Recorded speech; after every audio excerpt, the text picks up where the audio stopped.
Puzder's well-known ads for CKE restaurants are disgusting and they are degrading. But his defense of those ads is even worse.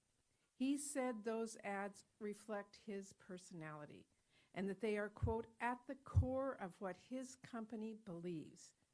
What's more, his senior employees at CKE headquarters have reportedly called the work environment patriarchal and a good old boys club, and said that women were made to feel like the help. So let me be clear. A corporate culture grounded in objectifying women has no place in our government, or for that matter, the 21st century. Because whatever President Trump and Andrew Puzder might wish was the case, women, who now make up nearly half of our country's workforce, are at work, they're getting degrees, they're running businesses, they work up and down the economic ladder, and they deserve respect and dignity wherever they work. In fact, the millions of women who have been so engaged in the response to this election could not have sent a clearer message on that. It is a shame that this administration continues not to listen. And I haven't even begun to discuss Puzder's policies yet. He has consistently opposed a strong increase in the minimum wage, which would benefit millions of women, since 2/3 of minimum wage workers are women. He has opposed expanding overtime protections for workers who put in long hours. And he has dismissed the need for paid sick days and other work protection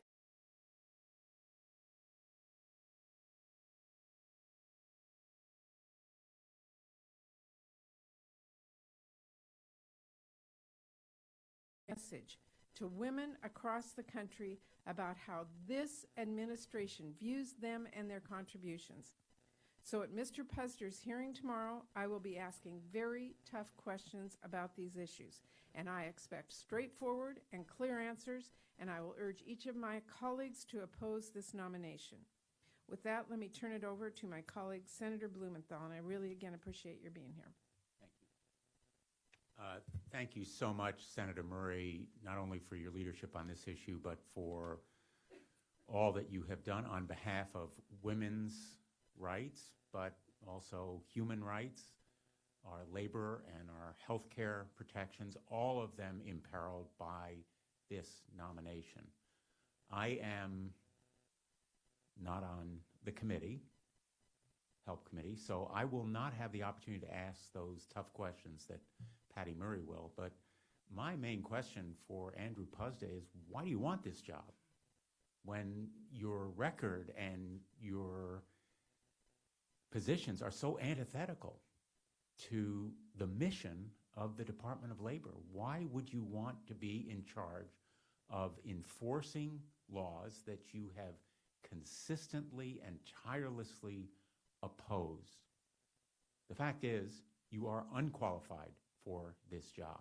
None of Donald Trump's nominees for any position in his cabinet are less qualified than Andrew Puzder's for Department of Labor. Now, there is an old saying, we've all heard it from our moms, actions speak louder than words. Actions speak louder than words. Andrew Puzder's record of action antithetical, his antipathy toward labor protections for women speak louder than any of his words. His words would be disqualifying, but his actions in opposing protecting women in the workplace, providing equal pay for equal work, sexual harassment, on every one of the issues that are important to women and workers in the 21st century, he has been on the wrong side. He's built a big business. He's been successful in making money, but he has put profits ahead of people. And his actions are disqualifiers for this position. He has created a corporate culture that led to that sexual harassment in his workplaces, a shocking 66% of women reporting sexual harassing experiences from management, coworkers, or customers in his workplaces, more than 1.5 times greater than the average for the fast food industry. And the vast majority of those claims of sexual harassment were never even investigated, not even an inquiry. What would he do as Secretary of Labor, where his responsibility is to do investigating? What would be his role as an enforcer of those laws that he has consistently opposed? Why should we have a Secretary of Labor who has opposed the mission and purpose of the department he's been nominated to lead? I will oppose Andrew Puzder. I won't have the opportunity to ask him questions, but whatever his answers, in my view, his actions speak louder than words, and his actions of opposing worker protection, women's rights, and equal pay for equal work, condoning sexual harassment, all speak louder than any words he can give tomorrow or any other time. His personal history, including allegations of domestic violence, also speak importantly to his qualifications and his opposition to reproductive rights. Those kinds of issues are central to his nomination, and they are reasons that I will oppose it. So thank you again, Senator Murray, and I want to thank all of the folks who are here today, Emily Martin, Vicki Shabo, and Jennifer Webb. Particularly thanks for your participation. And now I'd like to introduce Emily Martin of the National Women's Law Center. So Andrew Puzder put Carl's Jr. and Hardee's on the map by pushing the envelope to see how close burger commercials could get to softcore porn without being banned from TV. He said beautiful women eating burgers in bikinis reflect his personality as CEO, and he told critics to get a life. Puzder says his brand is all about appealing to young, hungry guys. He said, you can't be the place for young, hungry guys and the place for women and kids. But of course, CKE restaurants are the place a lot of women have to go to work each day, the fast food employees who Puzder dismisses as the best of the worst. In fact, 66% of frontline fast food workers are women, and they experience extraordinarily high levels of sexual harassment from customers, from coworkers, from managers. According to a 2016 survey, 40% of women working in fast food have been sexually harassed. But Restaurant Opportunity Center United found that among women working at CKE restaurants, it's even worse. A full 2/3 of those who responded to a recent survey had experienced sexual harassment, with sexual harassment by customers being the most common form. Maybe building a brand on the objectification of women has something to do with it. After all, the survey quotes a woman who states, "Customers have asked why I don't dress like the women in the commercials." Sexual harassment cases filed against CKE restaurants during Puzder's tenure show a pattern of women experiencing crude comments and groping at the hands of coworkers and supervisors while managers fail to take any action to stop it. In fact, a recent analysis found that Carl's Jr. and Hardee's restaurants had more federal harassment and discrimination suits filed against them than any other fast food burger chain. Workplace culture starts at the top. Puzder's record at CKE makes clear he must not be entrusted with the enforcement of laws protecting working women from sexual harassment and assault on the job. Tomorrow, Andrew Puzder will have his Senate hearing less than 1 month after women across the country took to the streets and sent a resounding message that they would hold this administration and Congress accountable for any attempts to turn back the clock on women's rights. This is an accountability moment. Puzder's record on women demonstrates that he is unfit to lead the Labor Department. And now I'm going to turn it over to Vicki Shabo, Vice President at the National Partnership for Women and Families. Thank you, Emily, and thank you so much, Senator Murray and Senator Blumenthal, for your words here today and for all the work you're doing to try to shine a light on this disturbing record of this clearly unqualified nominee. Andrew Puzder's nomination quite simply betrays America's workers, especially women and the people of color whose rights he has consistently worked to erode. In addition to his abysmal record of objectifying women to sell burgers, the disturbing experiences reported by women workers at his restaurants, he has actively opposed policies and protections that improve workers' lives and their economic security. He has fought paid sick days and paid family leave laws at a time when those laws are passing and showing that they are effective for workers and their families, for businesses, the economy. And also at a time when 40% of working women in the United States cannot earn a single paid sick day, and access within his own fast food industry is even more appalling. He opposes efforts to close the gender wage gap as long as overdue protections for overtime, which would stop an egregious form of worker abuse and benefit an estimated 12.5 million workers, including 6.4 million women. He wants those women to continue to work long hours without pay. That is appalling. He's argued against a minimum wage increase when nearly 2/3 of minimum wage workers in this country are women, and when nearly 40% of women-headed households live in poverty. He's waxed poetic about the virtues of replacing workers with robots because they don't bring sex discrimination suits. And his own company has a track record of labor violations, including the failure to pay wages, sexual harassment, and sex discrimination. He also opposes the Affordable Care Act, the greatest advance for women's health in a generation, and he was an architect of a law to restrict women's access to reproductive health care. With a record like that, any woman in this country and all working people should get chills at the thought of Andrew Puzder leading the Department of Labor. He's been dubbed the anti-labor secretary for very good reason. He is uniquely unqualified to serve as our nation's labor secretary, and he is badly out of touch with the needs and demands and desires of voters across the country.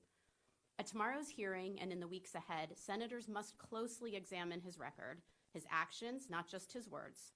Anyone who does that will see that he has a history of being hostile to workers and showing contempt for the very laws that he would be tasked with enforcing as our nation's labor secretary. All senators who agree that discrimination has no place in our workplaces, that all jobs should pay a living wage, and that people should be able to meet the dual demands of job and family, that every woman and every worker should be treated with dignity and respect, should refuse to confirm Andrew Puzder. Puzder's nomination is a betrayal, and his confirmation would be an outright attack on the future of workers' rights, women's rights, and the mission of the U.S. Labor Department. He is out of step with what this country needs. We'll now hear from Jennifer Webb, who is a worker in the restaurant industry. She's passionate and brave for coming here today to talk about her experience. So Jennifer, I'm glad to turn it over to you.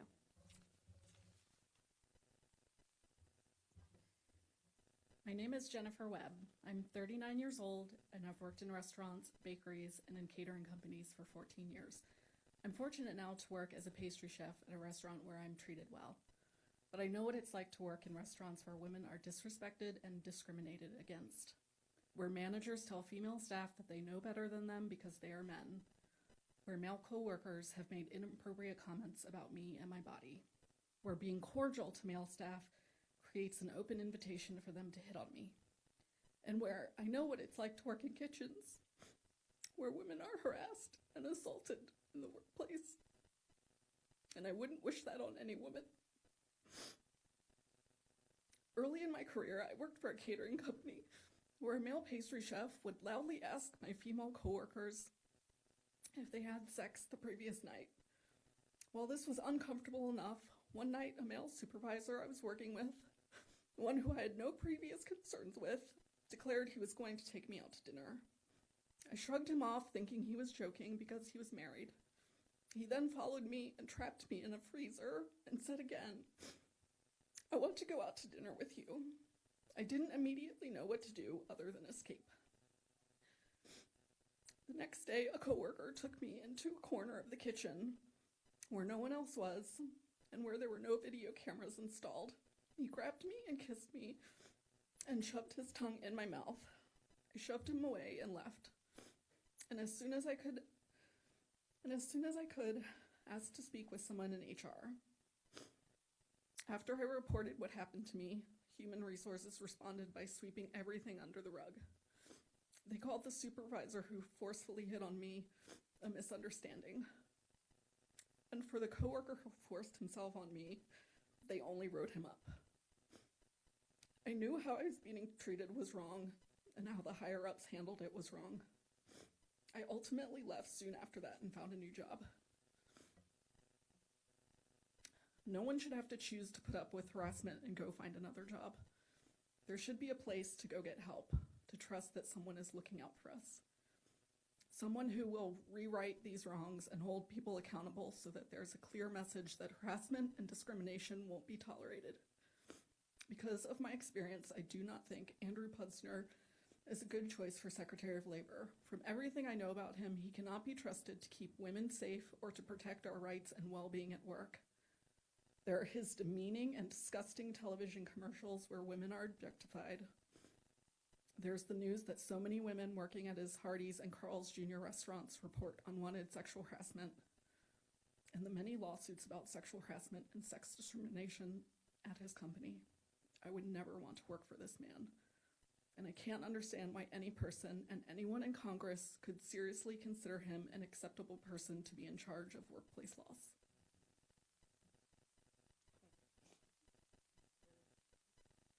Thank you. I think Jennifer said it best. I will open up for questions. Yes.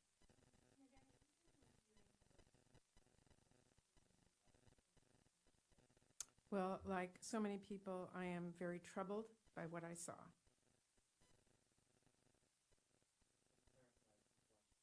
I have seen it, yes.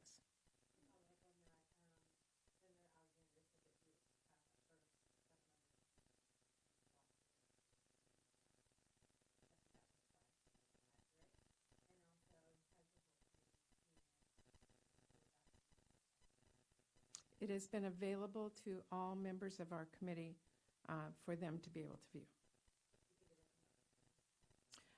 I think it's up to individual senators on their decision about whether to bring this up or not. I think each senator has to evaluate the video for what they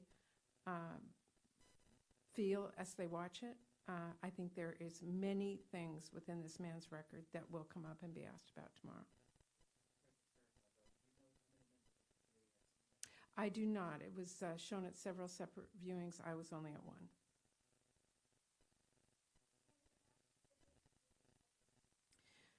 Well, there is a lot to bring up tomorrow. I am going through everything today to determine, certainly just at the very least, the ads that this man used to proudly promote the culture of his restaurants that is demeaning and denigrating to women. This is a man that is being asked to head the Department of Labor, whose mission of the Department of Labor is to make sure that workers in our country at every level are given dignity and respect. So I think that raises serious questions.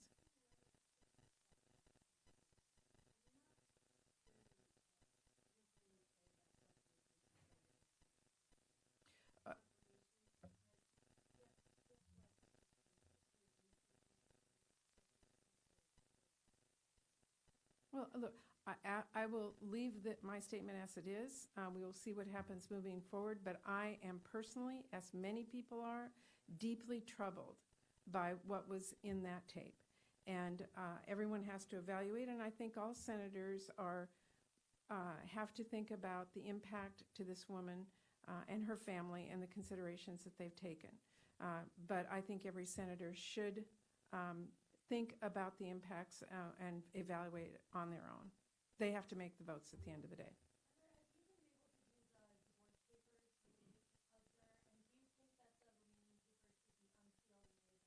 As you well know, they are sealed, and that decision will be made today.